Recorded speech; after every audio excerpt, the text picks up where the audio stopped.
Assalamualaikum warahmatullahi wabarakatuh. Innal hamdalillah nahmaduhu wa nasta'inuhu wa nastaghfiruh wa na'udzu billahi min shururi anfusina wa sayyiati a'malina may yahdihillahu fahuwal muhtad wa may yudlil falan tajida lahu waliyyan mursyida. Asyhadu an la ilaha illallah wahdahu la syarika lah wa asyhadu anna Muhammadan 'abduhu wa rasuluhu alladzi la nabiyya ba'dah.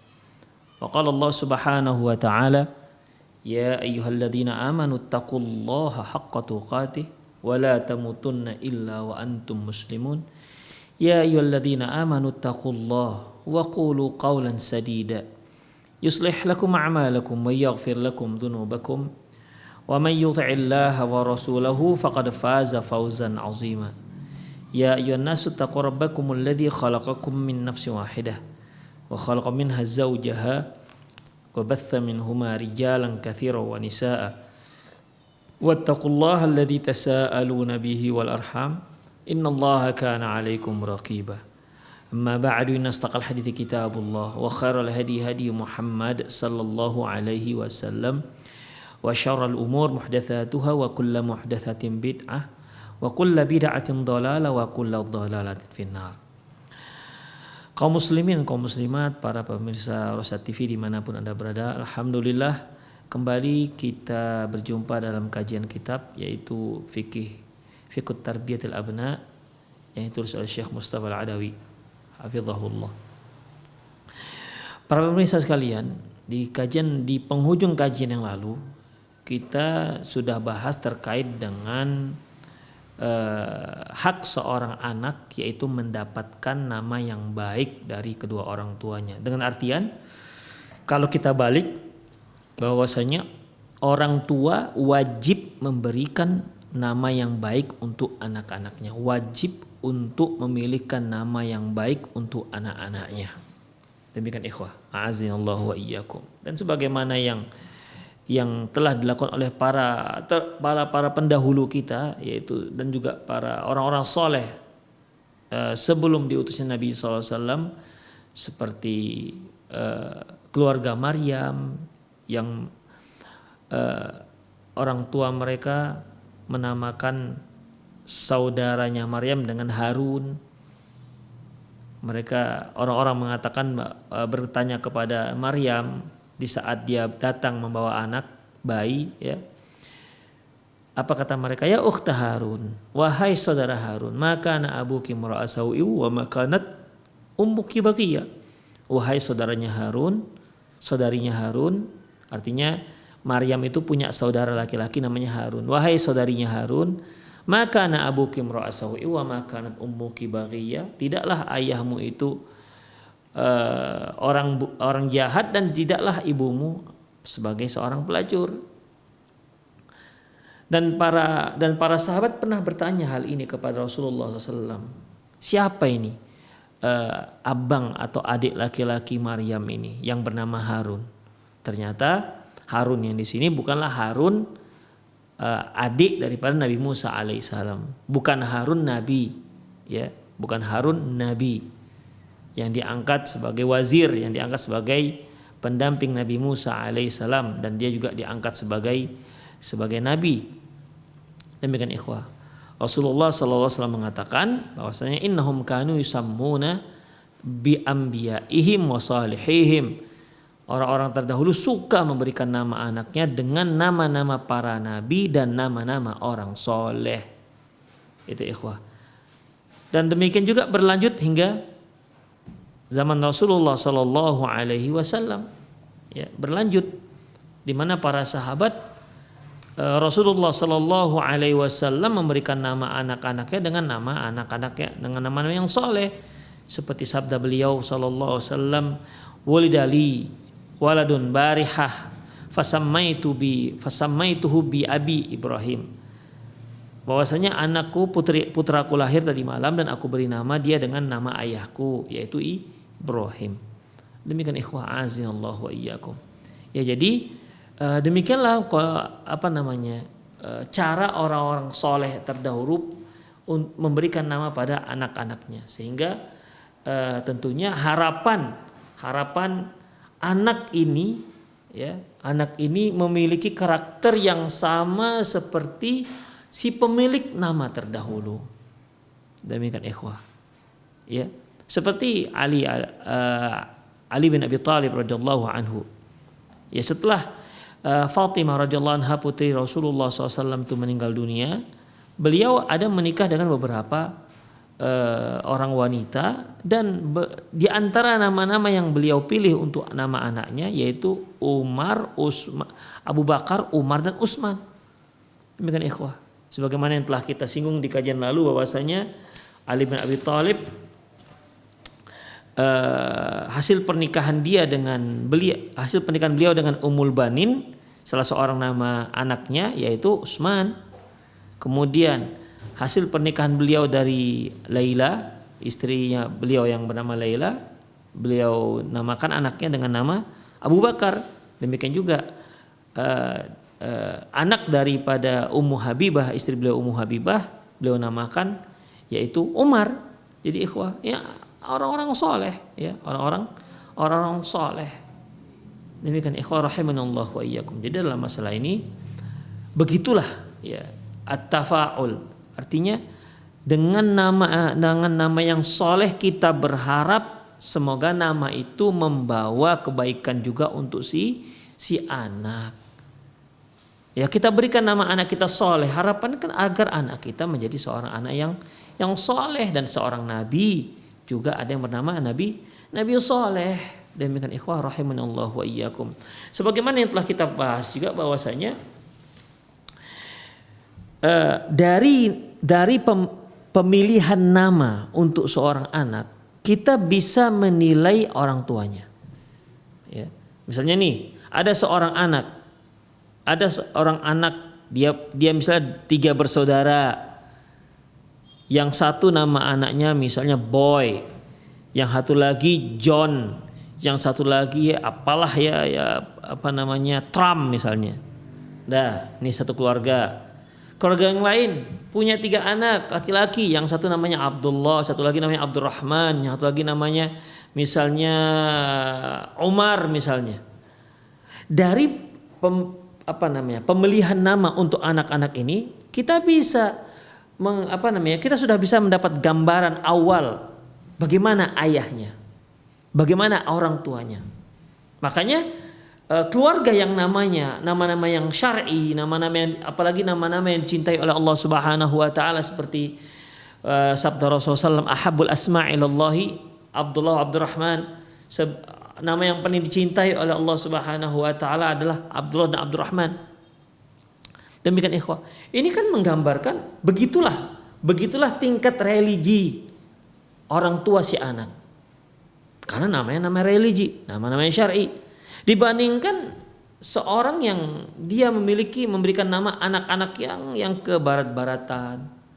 Walaupun kita belum pernah bergaul dengan dia, tapi dari nama-nama, pilihan-pilihan nama itu kita bisa menilai dengan penilaian awal bagaimana pemikiran orang tuanya. Makanya sebagaimana yang telah kita bahas, orang Arab mengatakan bahwasanya ismuka bin ismika a'rifu abak. Dari nama kalian saja kami sudah tahu bagaimana orang tuamu. Kami sudah tahu bagaimana ayahmu. Demikian ikhwah rahimanallah wa iyyakum. Makanya orang-orang yang soleh selalu memilih nama-nama soleh untuk anak-anaknya. Memilih nama dari nama-nama orang-orang soleh. Memilih nama Zakaria misalnya, memilih nama misalnya Ibrahim misalnya, ikhwah, Isa misalnya, memilih nama demikian. Ya, ini memberikan kesan yang baik terhadap anak-anak. Mungkin suatu hari si anak bertanya, ayah, kenapa saya diberi nama Nabi Isa? Kenapa saya diberi nama Isa? Si ayah bisa menceritakan, iya ayah kagum bagaimana perjuangan Nabi Isa alaihissalam. Dan demikian ikhwah yang akhirnya beliau diangkat oleh Allah Subhanahu wa taala ke langit. Dan nanti akan turun di akhir zaman. Demikian. Jadi saya ternyata nama seorang nabi. Insyaallah. Ayah, kenapa saya dinamakan Abdullah? Kenapa saya dinamakan Abdullah? Si ayah bisa menjelaskan, nah itu nama yang paling dicintai oleh Allah Subhanahu wa taala, Abdullah dan Abdurrahman. Coba kalau dinamakan dia misalnya Trump misalnya, John misalnya.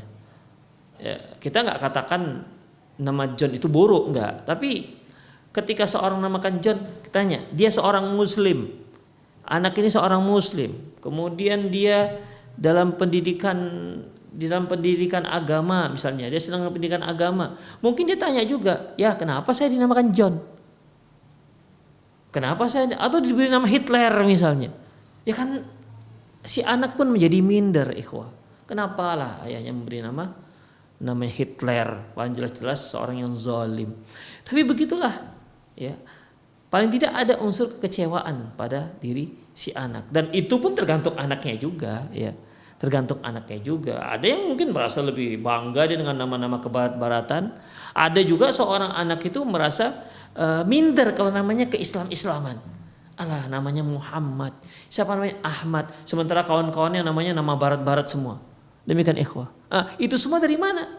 Kok adanya perbedaan besar? Itu semua hasil dari pendidikan ayah dan bundanya. Demikian ikhwah rahimanallahu wa iyyakum. Mungkin seorang minder diberi nama Ali, hanya 3 huruf. Mungkin seorang anak diberi minder nama Isa. Kenapa? Karena dia di lingkungan orang-orang yang tidak religi. Tapi coba yang namanya Isa, Ali, Umar, dia berada di lingkungan orang-orang yang religi. Dia merasa bangga dengan nama tersebut. Demikian ikhwah rahimanallahu wa iyyakum. Ya, jadi anak itu lahir, ikhwah. Anak itu lahir sebagaimana sabda Rasulullah, kullu mauludin yuladu al fitrah. Setiap anak yang lahir itu lahir dalam keadaan suci. Fa'abawahu yuhawwidanihi wa yumajjisanihi wa yunassiranihi. Kedua orang tuanya lah yang membuat si anak berubah menjadi Yahudi, Majusi dan Nasrani.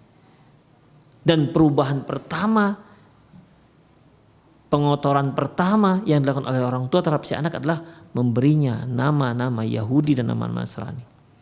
Itulah ikhwah rahimanallahu wa iyyakum. Itu tanpa disadari. Taib. Para pemirsa rahimani Allah wa iyyakum. Selanjutnya takniyatus shaghir. Bolehnya memberi nama kunyah untuk anak kecil. Yang lalu telah kita bahas bahwasanya di saat kita menjelaskan sabda Rasulullah SAW, tasammu bi ismi wala takannu bi kunyati. Tasammu bi ismi, silahkan berikan nama dengan namaku yaitu Muhammad, wala takannu bi kunyati, tapi janganlah kalian mengambil kunyah dengan kunyahku. Rasulullah SAW namanya Muhammad, kunyahnya Abul Qasim.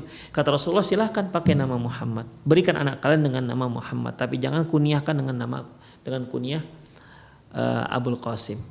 Demikian ikhwah. Sebagaimana telah kita jelaskan bahwasanya kunyah itu berasal dari orang yang punya anak.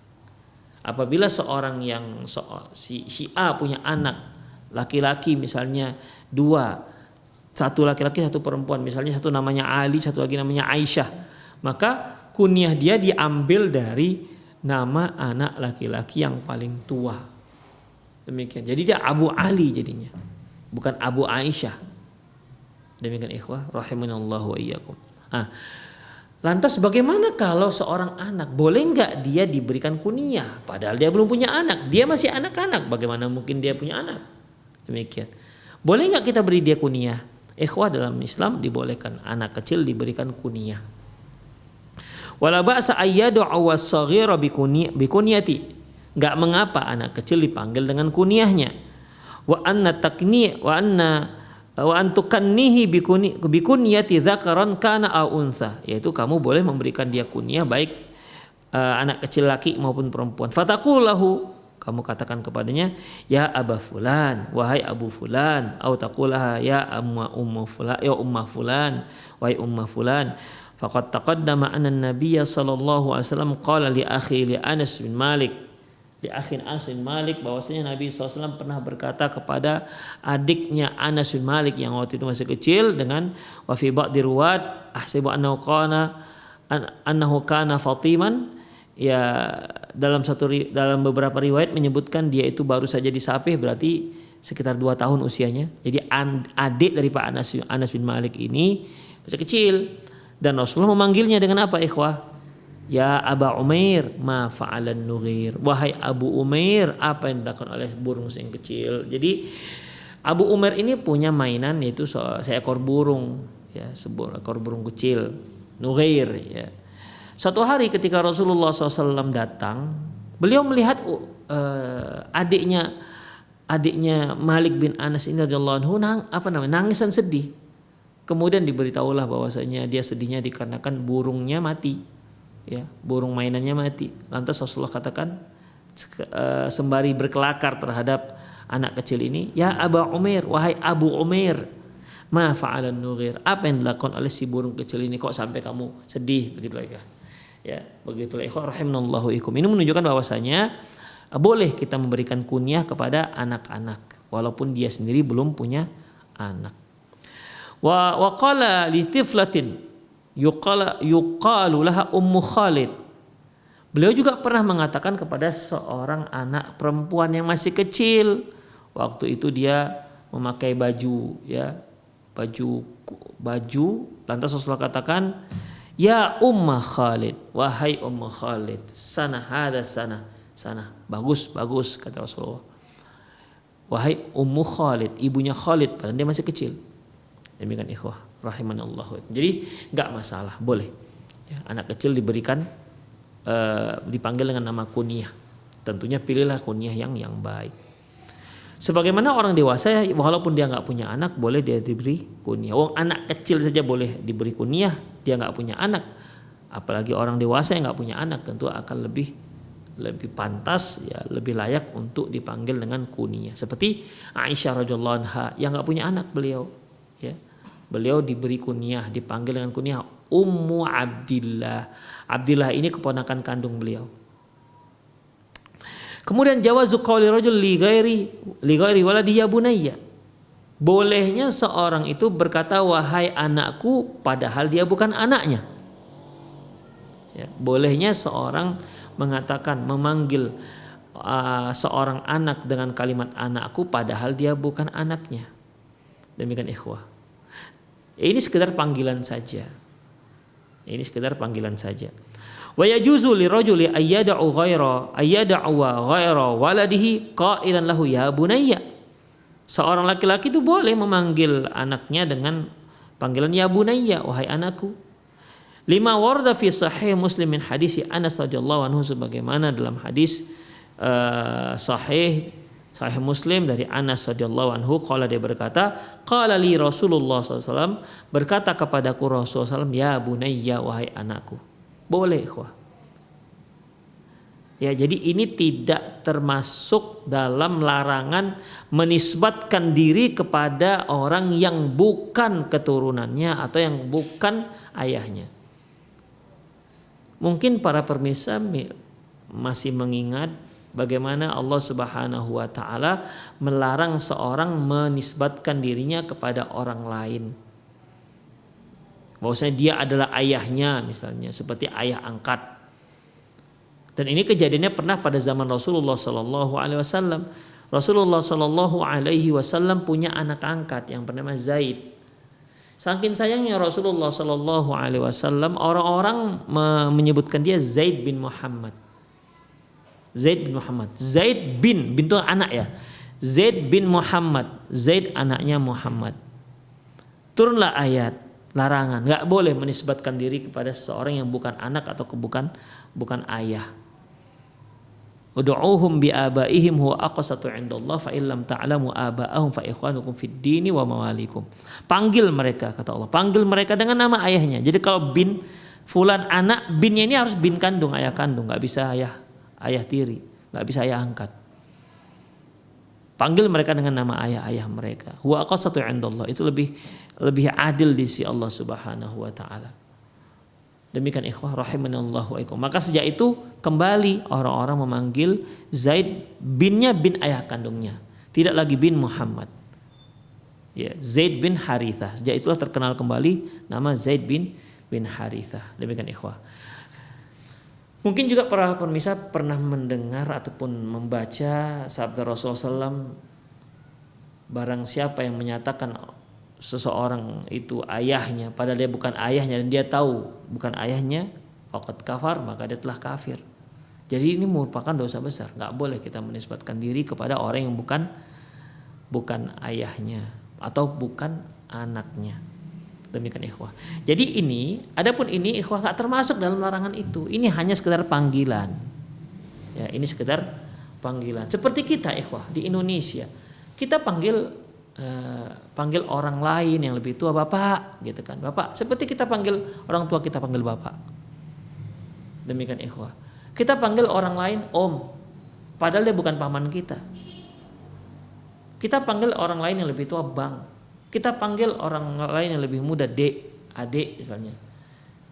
Demikian ikhwah, itu panggilan saja. Itu panggilan saja sesuai dengan urfi setempat. Sesuai dengan urfi setempat. Enggak ada masalah, itu bukan penisbatan. Itu hanyalah sekedar panggilan. Demikian. Di Indonesia ini banyak sekali yang seperti ini. Seperti seorang suami panggil istrinya ummi. Ummi itu kan dalam bahasa Arab ibuku artinya. Si istri manggil suaminya abi, ayahku. Di Indonesia yang seperti ini bukan berarti penisbatan, itu pemanggilan. Ya, itu pemanggilan di mana sepasang suami istri memanggil suaminya dengan posisi dia terhadap anak-anaknya, itu memanggilkan untuk anak-anaknya supaya anak-anaknya itu terbiasa dengan panggilan-panggilan seperti itu. Demikian ikhwah rahimanallah wa iyyakum. Makanya ketika dia punya anak, sebelum dia punya anak, manggil istrinya dek, panggil suaminya mas atau abang.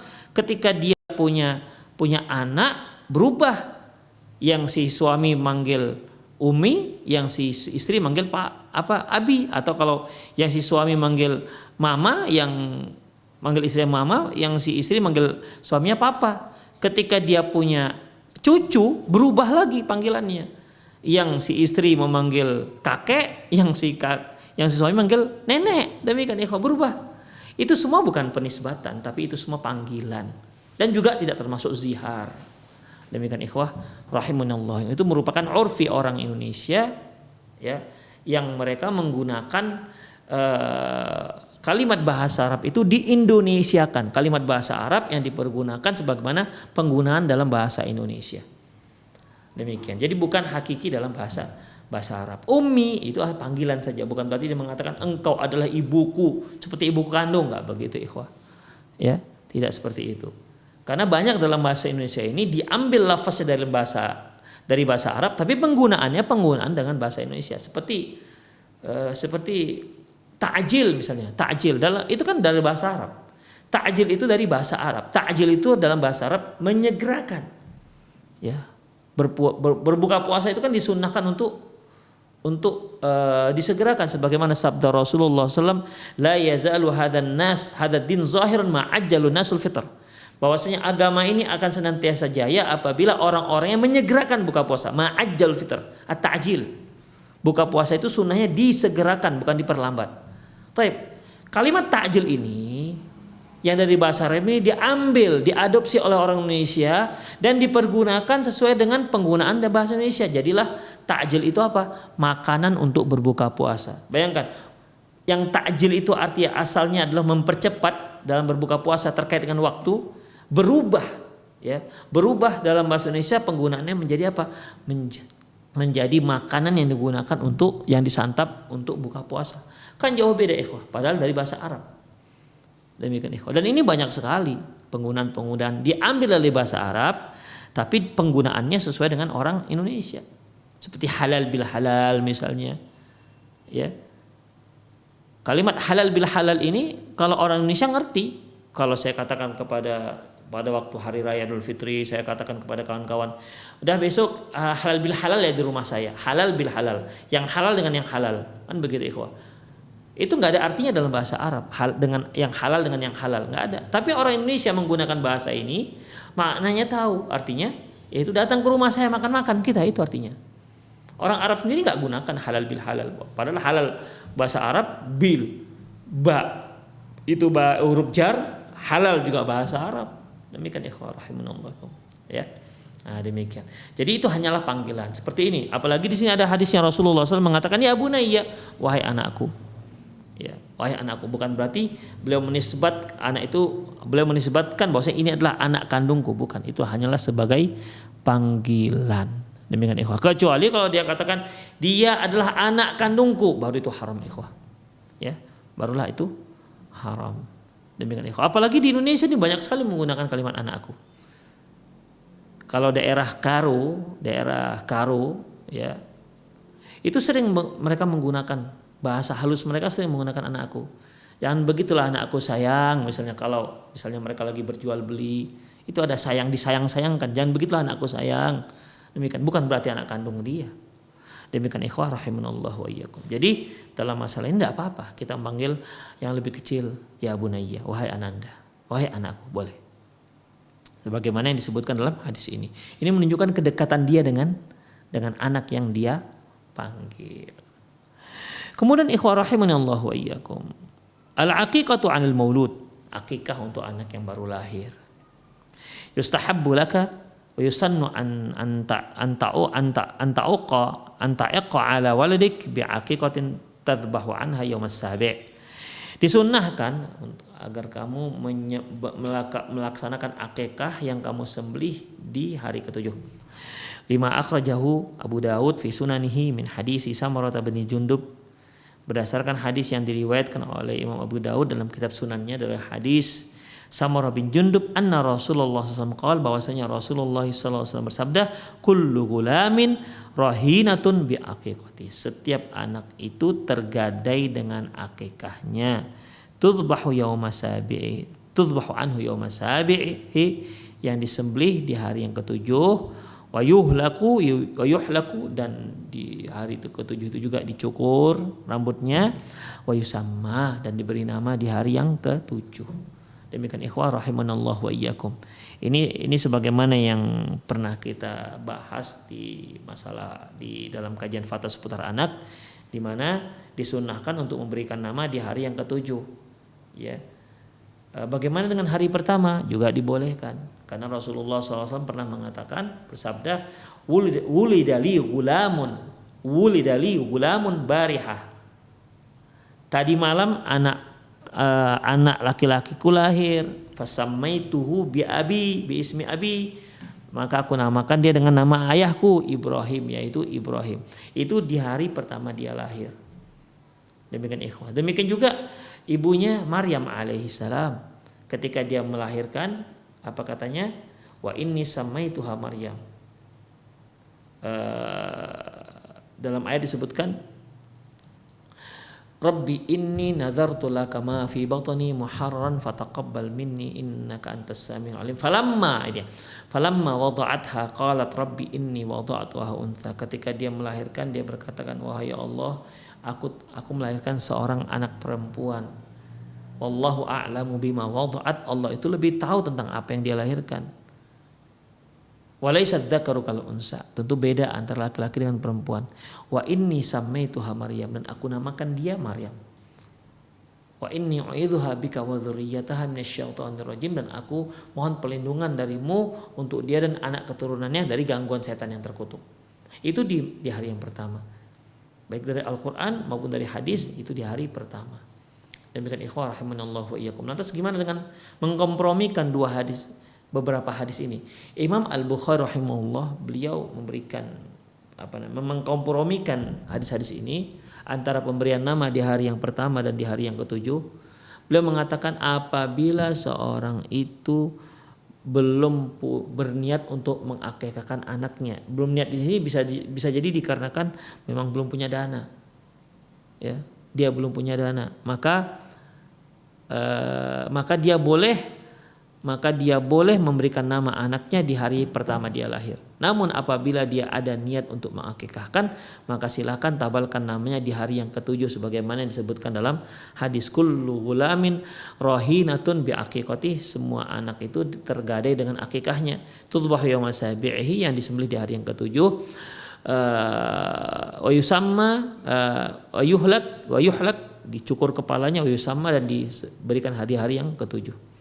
Syekh Muhammad bin Shalih Al-Utsaimin menyebutkan pengkompromian yang lain, yaitu kata beliau rahimahullah, apabila pasangan suami yang baru mendapatkan seorang anak tersebut sudah punya nama yang disiapkan, maka silakan dia kasihkan nama di hari yang pertama itu. Tapi kalau memang belum punya, ya siapkanlah dia punya waktu 7 hari untuk memilihkan nama yang terbaik untuk si bayi. Demikian yang akan dia umumkan di hari yang ke-7. Demikian ikhwah rahimanallahu ikum, ya jadi tidak masalah ya, mau di hari pertama mau di hari ke-7. Allahu a'lam bissawab. Jadi di sini ikhwah ya disunahkan bagi anak-anak, bagi orang-orang tua yang baru melahirkan anak, baru punya anak ya, untuk mengakikahkan anaknya. Wa hadhil aqiqatu syatani 'anil ghulami wa syatun 'anil jariyah. Akikah ini untuk anak laki-laki 2 ekor kambing sembelihannya, dan untuk anak perempuan 1 ekor kambing. Wa qad uradat fi dzalika iddatul ahadits 'anin nabi sallallahu alaihi wasallam tasihhu bimanyubu'iha. Dan hadis ini banyak sekali disebutkan dalam hadis-hadis Rasulullah, kayak kalau kita gabungkan semua maka kita naiklah derajat hadis ini menjadi derajat yang sahih. Wa min akbaril kabair, ini juga harus diperhatikan. Wa min akbaril kabair, di antara dosa besar yang terbesar adalah antaqtula waladaka khasyata ayyut'ima ma'ak. Di antara dosa besar yang terbesar. Jadi ikhwah, ada dosa besar. Jadi dosa besar itu bertingkat-tingkat dosa besar. Dosa besar yang paling besar. Kira-kira. Dosa besar yang paling besar. Seperti ikhwah rahimanallahu sombong. Ya, sombong itu ikhwah dosa besar. Sebagaimana sabda Rasulullah sallallahu alaihi wasallam, la yadkhul jannah man kana fi qalbihi mithqala habatin minal kibar. Tak masuk surga seorang yang dalam hatinya ada sebesar semut ataupun biji sawi, yang ada dalam hatinya kesombongan walaupun sebesar biji sawi, enggak akan masuk surga. Seorang laki-laki datang kepada Rasulullah sallallahu alaihi wasallam dan bertanya, "Ya Rasulullah, ar-rajulu yuhibbu ayyakuna ni'aluhu hasanan wa libasu hasanan." Ya Rasulullah, bagaimana kalau seorang itu suka kalau sandalnya bagus dan suka kalau bajunya bagus? Apa kata beliau? Beliau mengatakan, "Al-kibru batrul haq wa ghamtun nas." Yang dikatakan sombong adalah menolak kebenaran dan meremehkan orang lain. Demikian ikhwah, dosa besar. Ya. Sombong ini dosa besar, tapi akan lebih besar lagi dosanya kalau yang sombong itu adalah orang miskin. Sebagaimana sabda Rasulullah SAW, "Salasun la yukallimullahu yaumal qiyamati wa la yanzuru ilaihim wa lahum adzabun alim." Ada 3 orang yang tidak akan diajak bicara oleh Allah Subhanahu wa taala, tidak akan dilihat oleh Allah Subhanahu wa taala, dan untuk dia disiapkan azab yang pedih. Di antaranya apa? Ailul mustakbir, orang miskin yang takabur. Bayangkan ikhwah, kalau orang kaya yang takabur dia punya modal untuk takabur. Tapi kalau orang miskin dia takabur, ini tabiat yang buruk. Ini menunjukkan tabiat yang buruk. Makanya dosanya lebih besar. Orang kaya takabur, dosanya besar. Orang miskin takabur, dosanya lebih besar. Demikian ikhwah. Jadi min akbaril kabair di sini disebutkan min akbaril kabair, di antara dosa besar yang terbesar. Jadi ada yang besar, dosa besar, ada dosa besar yang terbesar. Bertingkat-tingkat, ternyata dosa besar itu bukan hanya 1 tingkat. Taib antaqtula waladaka khasyata ayyut'ima ma'ak. Itu kamu takut terhadap anakmu. Takut bagaimana? Takut nanti dia ikut makan, ngabisin beras lah bahasa kita. Qala subhanahu, Allah Subhanahu wa taala firman, "Wala taqtulu auladakum khasyata imlaq." Janganlah kamu bunuh anak kalian karena takut miskin. Nahnu narzuquhum wa iyyakum. Kami yang memberi mereka rezeki dan kalian juga. Jadi di sini ikhwah rahimanallahu wa iyyakum, ya, orang yang dia mampu, sudah berkecukupan, kemudian lahirlah anaknya, dibunuh anaknya. Kenapa? Khawatir nanti kalau anak ini dibiarkan hidup, bertambah bebannya. Dia khawatir nanti dia kekayaan itu jadi berkurang gara-gara untuk memenuhi kebutuhan si anak yang baru lahir ini. Makanya Allah katakan jangan kalian bunuh anak kalian karena takut miskin. Kemudian apa kata Allah? Nahnu narzuquhum wa iyyakum. Kami yang memberi mereka rezeki. Wa iyyakum, kalian juga seperti itu, kami yang memberikan. Jadi ketika kami memberikan, menganugerahkan seorang anak, itu mereka datang dengan membawa rezekinya masing-masing. Demikian ikhwah. Jadi bukan rezeki kalian yang dikurangi, enggak. Makanya ikhwah, kita punya anak 1, 2, 3, itu bukan rezeki kita yang dikurangi. Rezeki kita sudah ada, sudah ditetapkan oleh Allah Subhanahu wa taala sebelum anak-anak ini lahir.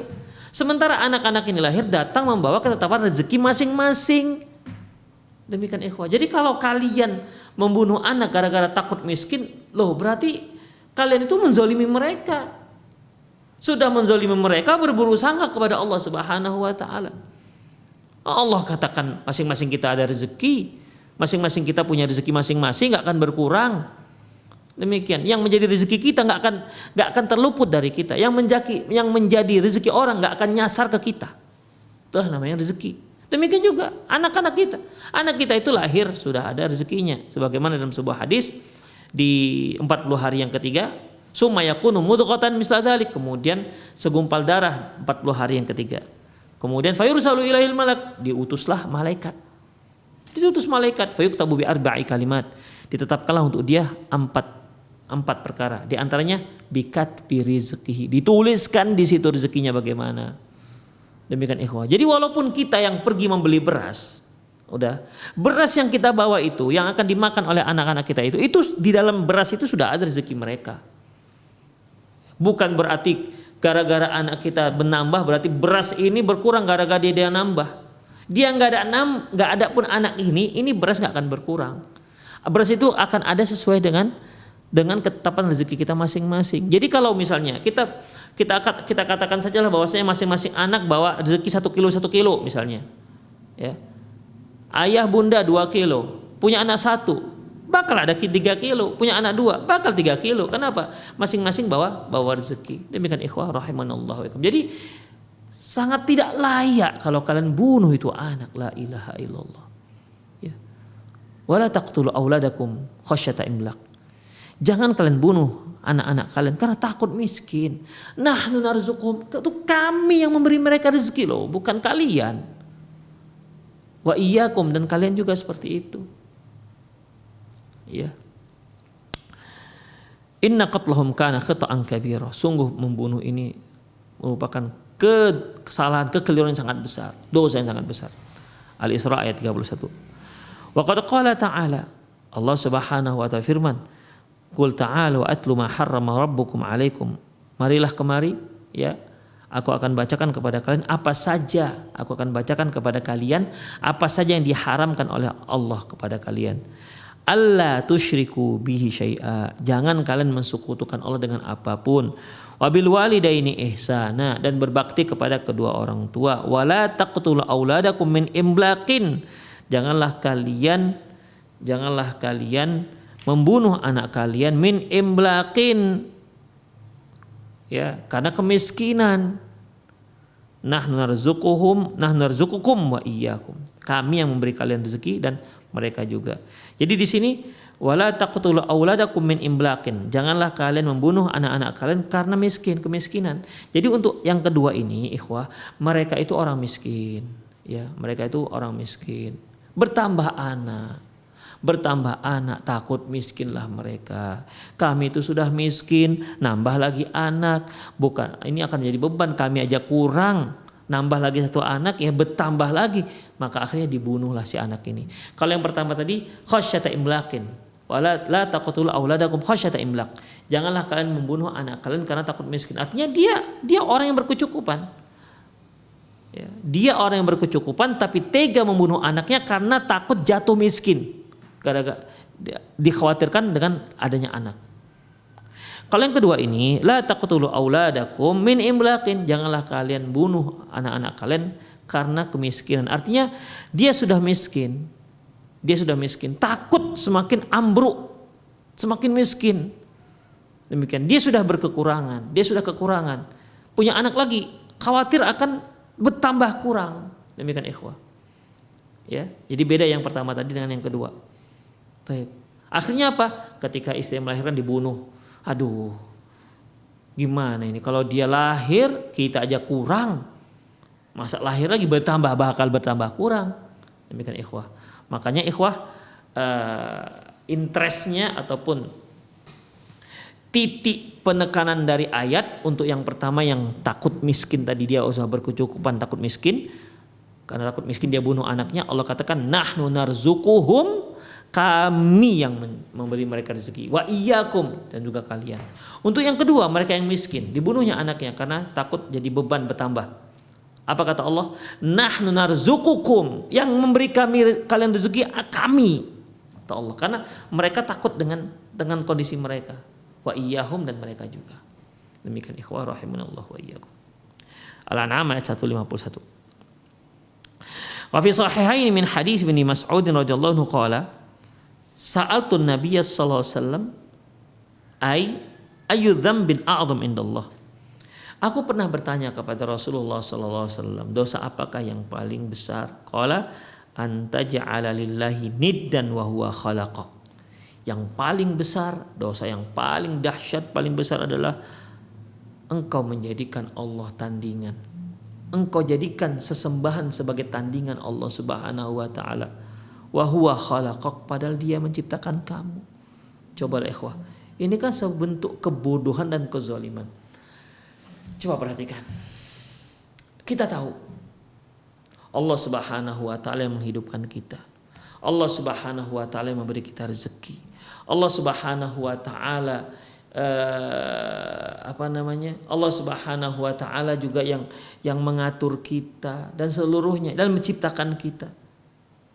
Kalaulah kita sudah mengetahui hal seperti ini atau tauhid rububiyah, maka sudah selayaknya kita hanya boleh menunjukkan ibadah itu hanya kepada Allah Subhanahu wa taala. Makanya ikhwah, orang-orang kafir itu ketika ditanya walin sa'alta man khalaqas samawati wal ard la yaquluna Allah. Kalau ditanyakan kepada mereka itu orang-orang kafir, siapa sebenarnya yang menciptakan langit dan bumi? Mereka akan jawab Allah. Bahkan ketika ditanya walin sa'alta man khalaqahum, kalau kamu tanya tuh orang kafir-kafir tuh, tanya orang kafir-kafir dan orang musyrik-musyrik itu, siapa yang menciptakan mereka? Mereka akan katakan Allah. Demikian. Kalau sudah seperti itu kan selayaknya gak boleh dong nyembah yang lain. Kenapa sembah yang lain? Kita tahu Allah yang menciptakan kita, menghidupkan kita, memberi kita rezeki dan semua-semuanya. Kita tahu itu semua adalah Allah Subhanahu wa taala yang melakukannya. Terus kenapa kok kita sembah ke yang lain? Apa modal dia yang kita sembah selain Allah itu? Apa modal dia sehingga dia juga disembah? Demikian ikhwah. Makanya Rasul katakan anta ja'ala lillahi niddan, engkau sembah selain Allah. Engkau jadikan Allah sesuatu jadi tandingan bagi Allah Subhanahu wa taala dalam ibadah. Ini kan betul-betul kurang ajar gitu loh kira-kira kalau bahasa kasarnya. Betul-betul zalim ini. Demikian ikhwah. Wa khalaqak, dan kamu tahu yang menciptakan kamu itu adalah Allah Subhanahu wa taala. Kenapa kok sampai seperti ini?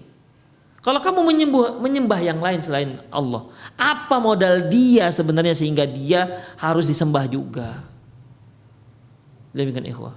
Makanya ini ayu dzambin a'zam. Pertanyaannya, ya Rasulullah, dosa yang terdahsyat, yang terbesar apa ya Rasulullah? Anta ja'ala lillahi niddan wa huwa khalaqak, engkau jadikan Allah sebagai tandingan dalam ibadah, wa huwa khalaqak, padahal Allah yang menciptakanmu. Qultu inna dzalika la'azimun. Aku katakan sungguh itu suatu hal yang sangat besar, sangat dahsyat. Qultu ayyun summa ayyun, kemudian aku tanyakan lagi, setelah itu ya Rasulullah, apa lagi yang paling besar? Qala summa antaqatula waladaka takhafa ayyut'ima ma'aka, engkau bunuh anakmu karena takut dia dimakan bersamamu. La ilaha illallah. Ada orang yang takut dia bunuh anaknya karena takut dia makan dengan dia, jatahnya kurang, dia takut semakin miskin. Summa qultu ayyun, qultu summa ayyun, kemudian apa lagi Rasulullah? Apalah lagi yang dosa-dosa yang paling besar itu? Summa antuzani halilata jarik. Halilata jarik, kamu berzina dengan istri tetanggamu. Ikhwah, kita ketahui yang namanya zina itu adalah sebuah perbuatan dosa besar. Ya. Allah Subhanahu wa ta'ala firman, "Wala taqrabuz zina innahu kana fahisyatan wa sa'a sabila." Janganlah kamu mendekati zina. Sesungguhnya itu merupakan satu perbuatan yang keji dan jalan yang buruk. Allah mengatakan wala taqrabuz zina, janganlah kamu mendekati itu. Allah bukan melarang jangan kamu berzina, tapi mendekati saja sudah dilarang, apalagi melakukannya. Makanya seluruh lorong-lorong yang bisa menjurus pada perzinahan diharamkan dalam Islam. Ya, seperti nggak bolehnya seorang menyentuh wanita yang bukan mahramnya. Demikian ikhwah. Beliau katakan bi ayyamussa rajulun bi ayyuta'ana ra'su rajulin bi mikhyatin minal hadid, sungguh kepala seorang itu ditusuk dengan besi khairun min ayyamussal mar'ah al ajnabiyah. Sungguh lebih baik ditusuk kepala dengan besi ketimbang dia menyentuh wanita yang tidak halal. Kemudian Rasulullah juga mengatakan la yakhluwanna rajulu bi imra'atin illa ma'adhi mahramin. Janganlah salah seorang kalian berdua-duaan bersama seorang wanita illa thalithu masyaitan, kecuali yang ketiganya adalah setan. Kenapa? Dua-duaan dengan wanita yang bukan mahram itu bisa menjurus kepada perzinahan. Jadi wala taqrabuz zina, jangan kalian mendekati zina. Zina merupakan perbuatan yang sangat diharamkan dalam Islam. Tetapi ternyata dosa zina itu bertingkat-tingkat. Ada dosa zina yang lebih besar dibandingkan zina biasa. Apa itu? Berzina dengan istri tetangga. Kita kan bertetangga, ikhwah rahimanallah wa iyyakum. Kita harus saling saling amanah, saling percaya, ya. Saling percaya. Makanya Rasulullah SAW pernah mengatakan la yu'minu ahadukum hatta man kan yu'minu billahi wal yaumil akhir, barang siapa yang beriman terhadap Allah dan hari akhirat, falyukrim jarahu, hendaklah dia muliakan tetangganya. Termasuk kalaupun tetangganya orang kafir, harus dimuliakan, enggak boleh diganggu. Demikian ikhwah, dosa kalau dia ganggu. Itulah dia ikhwah. Jadi umumnya tetangga itu ya saling percaya. Kadang-kadang kan kalau kita pergi safar, kita pergi ke tetangga, Bu, Pak titip ya, anak-anak titip, kita percaya ikhwah. Ya orang yang paling dekat dengan kita ya tetangga kita. Apa-apa ke tetangga. Pinjam cangkul ke tetangga, apalagi pinjam bawang ke tetangga. Demikian dia juga begitu dengan kita. Ada gulai-gulai yang banyak kita masak gulai, Rasulullah suruh untuk kirim ke tetangga. Itu tetangga semua. Aisyah radhiyallahu anha pernah bertanya, tetangga itu bagaimana definisi tetangga? Rasulullah mengatakan 40 rumah ke depan, 40 rumah ke belakang, 40 rumah ke kiri, 40 rumah ke kanan. Itu ikhwah, itu namanya tetangga. Demikian ikhwah. Tetangga yang sudah percaya dengan kita, namun dengan seseorang tapi dia seorang itu mengkhianatinya dengan merayu istri tetangganya hingga terjadi perzinahan, ini jauh lebih besar dosanya. Demikian ikhwah rahimanallah, daripada dia berzina dengan wanita-wanita yang di luar kampungnya, yang bukan tetangganya. Kemudian fa iyyaka summa iyyaka an taqraba min hadhihi dzambil kabir. Hati-hatilah kamu, jangan sampai kamu dekat-dekat dengan dosa ini. Dosa besar ini. Wa iyyakum summa wa iyyaka summa iyyaka an taqtarifa minha syai'. Hati-hati jangan sampai kalian melakukan hal itu. Wa kathratun nasal mustahabbatun wa mahmudatun. Banyak anak itu dipuji dalam Islam, ya, dipuji dalam Islam. Qala Nabi sallallahu alaihi wasallam, Nabi sallallahu alaihi wasallam bersabda, tazawwajul wadud fa inni mukatsirun bikumul umam. Nikahilah wanita yang wadud, penyayang. Walud yang banyak anaknya, subur. Karena aku bangga nanti di hadapan, bangga dengan banyaknya umatku. Wal waladu salih yad'u laka. Anak yang soleh akan mendoakanmu. Kama qala Nabi sallallahu alaihi wasallam, sebagaimana sabda Nabi sallallahu alaihi wasallam, idza matal insanu inqata 'amaluhu illa min salasin. Apabila meninggal manusia maka terputuslah amalannya kecuali 3 hal. Illa min sadaqatil jariyah, ya, sedekah jariyah, aw ilmu yantafa'u bihi, atau ilmu yang bermanfaat, awalin salih yad'ulah, atau anak yang soleh yang mendoakannya. Demikian ikhwah rahimanallah wa iyyakum, ya. Itulah kajian kita. Insyaallah besok akan kita bahas terkait dengan al-muhafadzatu 'ala ta'widz sibyan. Hendaklah kita sering-sering mohon perlindungan kepada Allah untuk anak bayi kita ataupun anak-anak kita. Demikian ikhwah, aku qouli hadza wa astaghfirullah li wa lakum wa lisairil muslimin innahu huwal ghafurur rahim. Baik, bagi para pemirsa yang ingin bertanya, boleh Anda telepon langsung dengan nomor yang ada di layar televisi Anda, atau juga boleh dikirim melalui via chat WhatsApp, atau juga boleh dikirim ke nomor saya di 0895 6113 27778.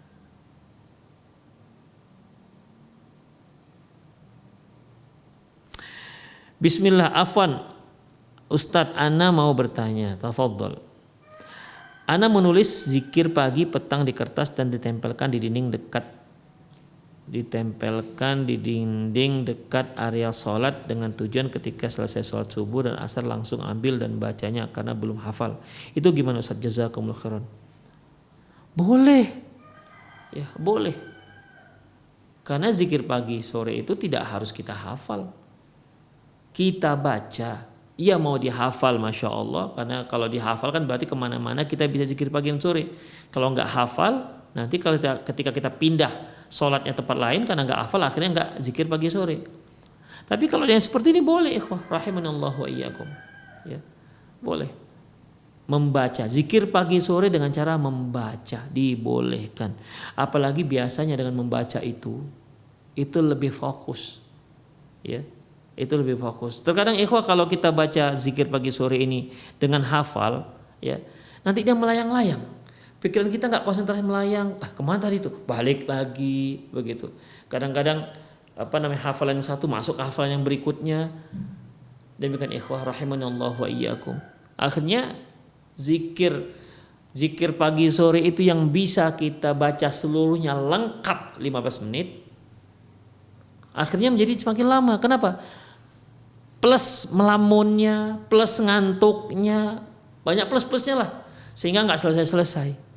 Demikian ikhwah rahimanallahu wa iyyakum. Makanya kalau untuk saya pribadi, untuk zikir pagi sore itu saya baca. Kalau nggak nanti entah kemana-mana. Ya mungkin nggak semua, mungkin ya banyak yang nggak seperti itu. Tapi untuk pribadi saya itu sering kalau nggak dibaca, ya kalau nggak dibaca nanti entah kemana-mana mikirnya. Demikian ikhwah rahimanallahu wa iyyakum. Apalagi subuh kan, itu subuh enak duduk diam, Allahu Akbar, itu bisa melamun kemana-mana. Makanya boleh dibaca, Masya Allah ini, ya Masya Allah. Kalau nggak hafal baca, Masya Allah boleh, sangat boleh. Allahu a'lam bishawab. Ustadz, apakah rokok itu hukumnya haram bagi umat Islam? Kalau memang haram, mengapa banyak sekali menjual rokok? Mohon penjelasan. Ikhwah azallahu iyyakum.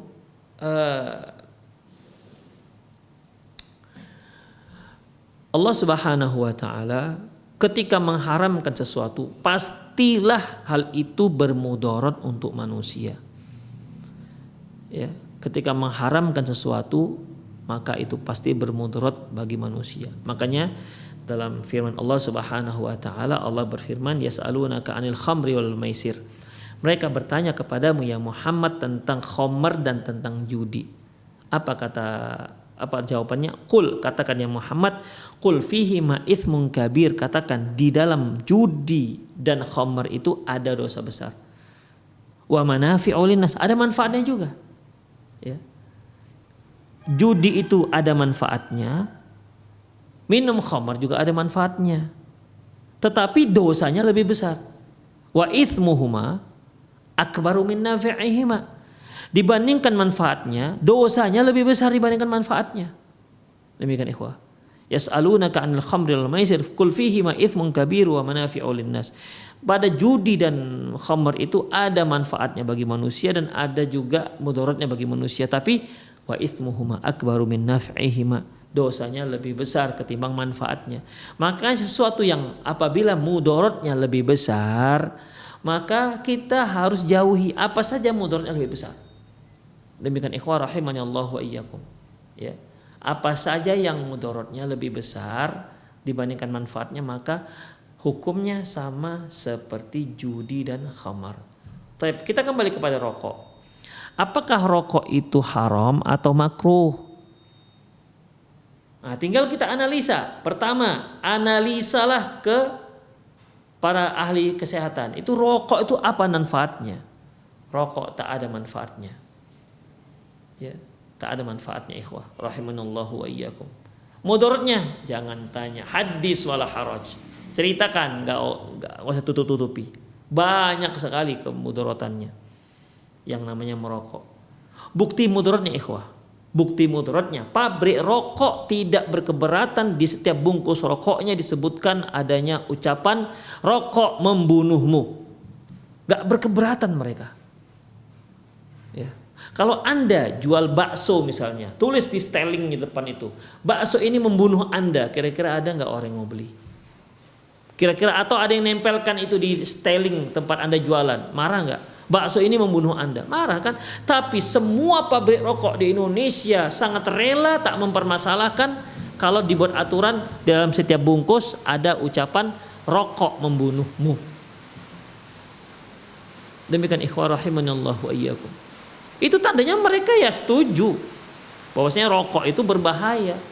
Makanya gimana? Karena memang manfaatnya tak ada, mudaratnya jelas banyak, maka dia hukumnya sama seperti khamar. Demikian. Kemudian lantas Ustadz, kok banyak orang yang jualnya? Masya Allah.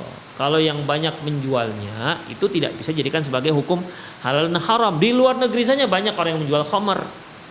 Ya. Di luar negeri banyak yang jual khamar. Nah, sekarang di Indonesia banyak orang yang menjual sabu-sabu, menjual narkoba. Apakah lantas narkoba itu menjadi halal? Demikian ikhwah rahimanallah wa iyyakum. Jadi rokok itu hukumnya haram, dan ini fatwa MUI kita berfatwa, Majelis Ulama Saudi Arabia berfatwa, Majelis Ulama Mesir berfatwa bahwasanya rokok itu haram. Jadi jangan lagi diragukan. Bahkan yang punya rokok pabrik pun mengatakan ini membunuhmu. Demikian ikhwah. Kemudian assalamualaikum warahmatullahi wabarakatuh, dari hamba Allah di kota Tangerang. Ana mau tanya soal yang tidak boleh membangun kuburan, memberi nama atau diberi bebatuan. Lalu bagaimana jika ana mau ziarah ke makam orang tua di tempat kuburan yang banyak? Bagaimana juga ana bisa tahu kuburan orang tua ana? Apakah ketika ziarah mendoakan dalam kuburan harus di atas kuburan dia? Mohon ilmunya Ustaz, jazakumullah khair. Ikhwah rahimanallah wa iyyakum. Pertama perlu kita ketahui bahwasanya ketika kita ziarah kuburan itu tidak harus ziarah orang tua kita, tidak harus ziarah kerabat kita. Rasulullah SAW berziarah ke Baqi tidak harus ke kuburan keluarganya, tidak harus ke kuburan sanak familinya. Rasulullah SAW mengatakan, kuntu nahaitukum an ziyaratul kubur, dahulu aku pernah melarang kalian ziarah kubur, ala fazuruha, sekarang silakan ziarahi, fa innahu tudzakirul akhirah, karena hal itu bisa mengingatkan, fa innaha tudzakirul akhirah, karena itu bisa mengingatkan akhirat. Demikian ikhwan. Ya. Oh, jadi nggak boleh kita menziarahi kuburan khusus? Boleh, nggak ada masalah.